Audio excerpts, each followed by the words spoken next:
Zee 24 तास एक पाऊल पुढे। मोबाईल हरवला आणि आवाज केला। ऐकून धक्का बसला असेल, पण हे खरंय। पिंपरी चिंचवड मधल्या एका तरुणाच्या बाबतीत असंच घडलंय। मोठ्या हौशेनं नितीननं महागडा मोबाईल घेतला आणि तो चोरीला गेला। त्याला एवढा धक्का बसला की त्याचा आवाजच गेलाय।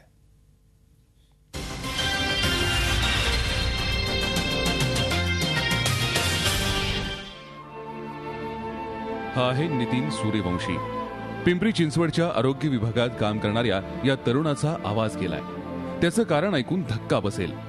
नितीननं मोठ्या कष्टानं आणि हौशीनं 35,000चा मोबाईल घेतला होता, पण त्याच्याच घरात चोरी झाली आणि त्याचा मोबाईल चोरीला गेला।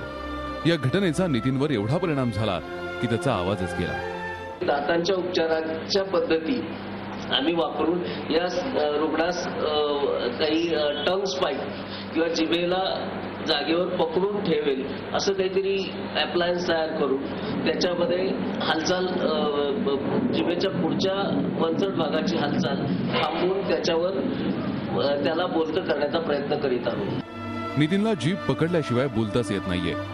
डॉक्टर आवाज परत मिळवून देतील असा त्याला विश्वास आहे। 3:30-4 वाजताच्या घरी चोर घुसले होते मग ते मोबाईल चोरून नेला माझा। मग त्या दिवशीपासून मी थोडं घाबरलो। मग ते मध्ये हळूहळू माझा आवाज गेला। नितीनच्या बाबतीत घडलेली घटना अतिशय दुर्मिळ असल्याचं डॉक्टर सांगतायत। आता त्याला परत व्यवस्थित बोलता यावं यासाठी शर्थीचे प्रयत्न सुरू आहेत। अतिशय दुर्मिळ असलेल्या या केसमध्ये नितीनला चांगल्या पद्धतीनं बोलता यावं यासाठी YCMचे सर्व डॉक्टर प्रयत्न करतायत। आता सगळ्यांचं लक्ष लागलंय ते नितीनला कधी बोलता येतंय याकडे।